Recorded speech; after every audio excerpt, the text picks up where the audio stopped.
நீங்கள் அதிகாலை 4 மணிக்கு எழுந்து படிக்கிறீங்களா, இல்லை 8-9 மணிக்கு எழுந்திரிச்சு உங்களுடைய அந்த நேரத்தை வீணாக்குறீங்களா? வெற்றி பெற்றவர்கள் அனைவரும், வெற்றி பெறும் அனைவரும் காலையில் எழுந்து அந்த காலை நேரத்தை பயனுள்ளதாக மாற்றுறதுனால மட்டும்தான் அவங்க வெற்றி அடைகிறாங்க. பல பேர் காலையில் எழுந்தாலும் ஆனால் எதுவுமே செய்யாமல் அந்த நேரத்தை வீணாக்குறாங்க. இன்றைக்கி நாம் ஒரு பவர்ஃபுல்லான மார்னிங் ரொட்டீன் வீடியோ தான் பார்க்க போகிறோம். இதை செய்யுங்க, நீங்கள் எந்த போட்டித் தேர்வில் வேணாலும் உங்களால் வெற்றி பெற முடியும்.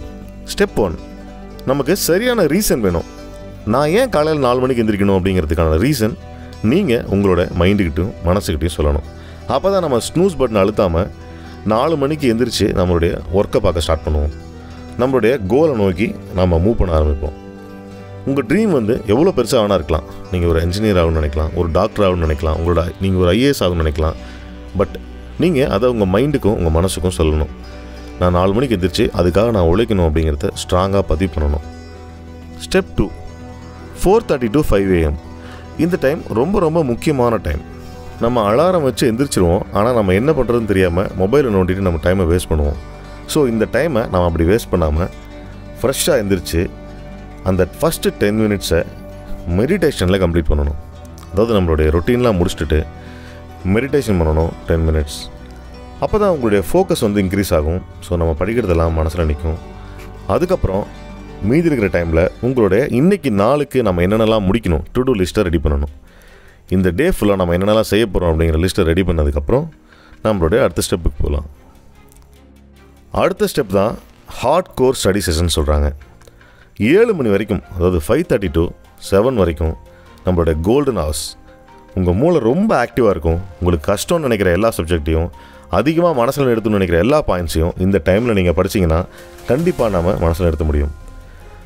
இதுக்கான முக்கியமான ஃபார்முலா என்னென்னா, கான்செப்ட்ஸை ரிவைஸ் பண்ணணும், நோட் புக்கில் நம்ம ஷார்ட் நோட்ஸ் எடுக்கணும், மைண்ட் மேப் பண்ணணும். அதாவது இந்த இடத்துல நம்ம எழுதி வச்சுருக்கோம் இந்த பாயிண்ட்டை அப்படிங்கிறத உங்கள் மைண்டில் நீங்கள் ஒரு பிக்சோகிராஃபியாக மேப் பண்ணணும். ஸ்டெப் 4 ஷார்ட் நோட்ஸ் எடுக்கிறது, ஆக்டிவ் ரீகால் பண்ணணும். எழுதும்போது நம்ம மைண்டில் நம்ம எழுதுகிற விஷயம் கண்டிப்பாக மறக்காது. ஸோ அதுக்காகவே நீங்கள் என்ன படிக்கிறீங்களோ அதை படித்து முடித்ததும் ஷார்ட் நோட்ஸ் எடுக்கணும். அப்போ தான் அதை மைண்டை விட்டு போகாது. அதனால தான் டாப்பர்ஸ் எல்லாருமே ஷார்ட் நோட்ஸ் எழுதுகிறாங்க. அதனுடைய பெனிஃபிட்ஸ் நமக்கு உடனடியாக தெரியலனாலும் கண்டிப்பாக நமக்கு எக்ஸாமில் நல்ல ரிசல்ட் கொடுக்கும். Step 5 7 AM to 7:30 AM. உங்கள் டேவை நீங்கள் பாசிட்டிவாக தொடங்கணும். உங்கள் மூளைக்கு பாசிட்டிவான எனர்ஜி கொடுக்கணும். நீங்கள் உங்களுடைய கண்ணாடி முன்னாடி நின்று நான் கண்டிப்பாக டாப்பர் ஆவேன், நான் கண்டிப்பாக இந்த எக்ஸாமில் நான் சக்ஸஸ் ஆவேன், நான் நிச்சயமாக சாதிப்பேன் அப்படின்னு சொல்லிவிட்டு உங்கள் கண்ணாடி முன்னாடி நின்று உங்களுக்கு நீங்களே சொல்லிக்கோங்க.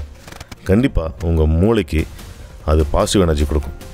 இந்த ரொட்டீனை 21 days ஃபாலோ பண்ணால் கண்டிப்பாக உங்களுடைய லைஃப்பில் ஒரு பெரிய சேஞ்சஸை நீங்கள் பார்க்கலாம். ஸோ இந்த வீடியோ உங்களுக்கு பிடிச்சிருந்தா லைக் பண்ணுங்கள், சப்ஸ்கிரைப் பண்ணுங்கள். நான் முன்னேறணும் அப்படின்னு நினைக்கிற உங்கள் ஃப்ரெண்ட்ஸ் எல்லாத்துக்கும் நம்ம வீடியோ லிங்க்கை ஷேர் பண்ணுங்கள். இந்த வீடியோ உங்களுக்கு பிடிச்சிருந்தா இந்த ரொட்டீனை நீங்கள் ஃபாலோ பண்ணுறீங்க அப்படின்னா ஐ வில் ஃபாலோ அப்படின்னு கமெண்ட் பண்ணுங்கள். 21 days இந்த ரொட்டீனை ஃபாலோ பண்ணதுக்கப்புறம் உங்களுக்குள்ளே என்ன சேஞ்சஸ் நடந்திருக்குங்கிறத நம்ம வீடியோவில் கமெண்ட் பண்ணுங்கள். தேங்க்யூ ஃபார் வாட்சிங். தேங்க்யூ. All the best.